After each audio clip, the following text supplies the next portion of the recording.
इस वीडियो में हम लोग बात करने वाले हैं कि ट्रेसिस की वेबसाइट के ऊपर आप एज ए टैक्स पेयर या डायरेक्टर कैसे रजिस्टर हो सकते हैं।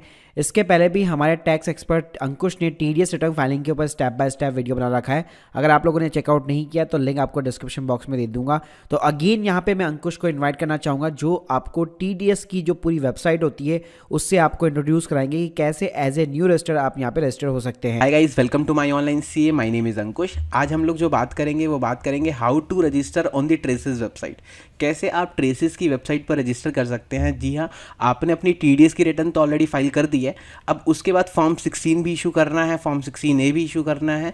प्लस क्या है, कई बार डिपार्टमेंट से शॉर्ट नोटिस के पेमेंट भी आते हैं। शॉर्ट नोटिस मतलब कि आपने शॉर्ट पेमेंट करी है टैक्स की या फिर इंटरेस्ट नहीं पे करा, तो उसके उनको भी सॉर्ट आउट करने के लिए हमें ट्रेसिस की वेबसाइट पर रजिस्टर करना पड़ता है कि वहाँ हम चेक कर सकें। आइए सबसे पहले हम गूगल पे जाते हैं। गूगल पे लॉगिन ट्रेसिस लिखा मैंने।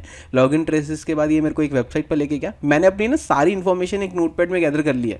तो आपको भी यही करना है। सबसे पहले सारी इन्फॉर्मेशन जो रिलेटेड इन्फॉर्मेशन अभी चाहिए होगी आपको पता चल जाएगा। वो सारी इन्फॉर्मेशन एक नोटपैड पे लिख दीजिएगा ताकि आईडी क्रिएट करने में ना बिल्कुल भी दिक्कत ना हो। तो यहाँ पर हम लोग क्रिएट करेंगे register as a new user और रजिस्टर एज अ डिडक्टर।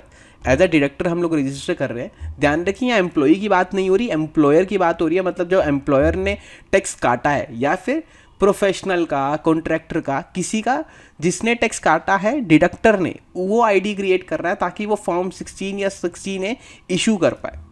ठीक है, यहाँ पे टैन ऑफ द डिडक्टर पूछ रहा है। टैन ऑफ द डिडक्टर मेरे पास है, मेरे पास यहाँ पे मैंने ये मेंशन किया। देन मेरे से पूछ रहा है ये W3CD, सॉरी कैप्स में है, W3CDE। ठीक है, उसके बाद मेरे से पूछ रहा है कि फॉर्म टाइप 26Q, इससे रिलेटेड इसका एक्नॉलेजमेंट नंबर पूछ रहा है मेरे पास। एक्नॉलेजमेंट नंबर मेरे पास है। बाय डिफ़ॉल्ट आ जाएगा, जो भी आपके क्वार्टर की रिटर्न होगी उसकी एक्नॉलेजमेंट नंबर पूछेगा, उसी से रिलेटेड आपसे चालान पूछेगा। ठीक है, चालान नंबर आपको जो भी आपने उसकी पेमेंट्स करी होगी उस क्वार्टर में जितने चालान है एक ही चालान डाल दीजिएगा। सारे चालान नहीं डालने, एक ही चालान आप डालिएगा। ठीक है, 10/08032 और ये 15,000 का था।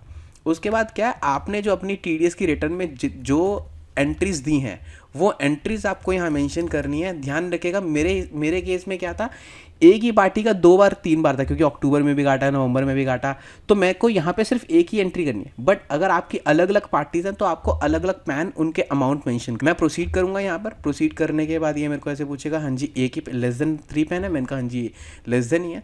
अब ये देखिए यहाँ पर आ गया डिटेल्स। मैंने यहाँ पे इंडिविजुअल सिलेक्ट किया। इंडिविजुअल सिलेक्ट करने के बाद पूछ रहा है कि PAN of the authorise person. Let suppose अगर यहाँ प्राइवेट लिमिटेड होती तो प्राइवेट लिमिटेड में क्या है कि डिडक्टर तो प्राइवेट लिमिटेड हो गई, उसका पैन नंबर आ गया। ऑथराइज पर्सन क्या होता है, ऑथराइज पर्सन उसका डायरेक्टर हो जाता, तो उसकी डिटेल आती। यहाँ मेरे केस में चीज़ें सेम है, तो मेरे केस में अलग नहीं है, कुछ फ़र्क नहीं पड़ेगा। ठीक है, 1968 यहाँ पर डेजिग्नेशन पूछी। जैसे वो होता प्राइवेट लिमिटेड होती तो आ जाता डायरेक्टर और चीज़ें।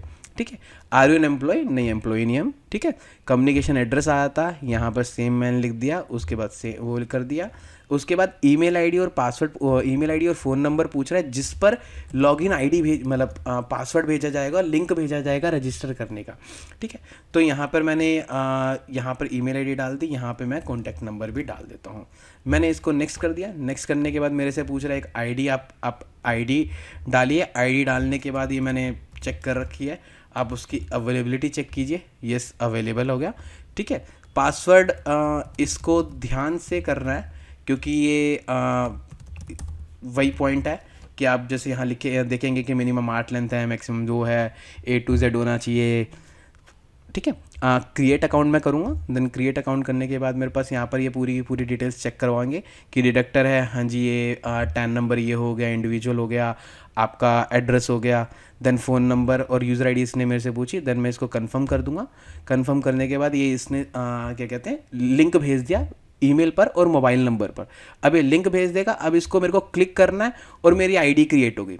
जब आईडी क्रिएट हो जाएगी तो बस इसके बाद आप स्टार्ट कर सकते हैं कि अपनी फाइलिंग्स और फॉर्म 16A का, उसके बाद आप सारा का स्टार्ट कर सकते हैं। होप आपको वीडियो पसंद आई हो। Thank you very much.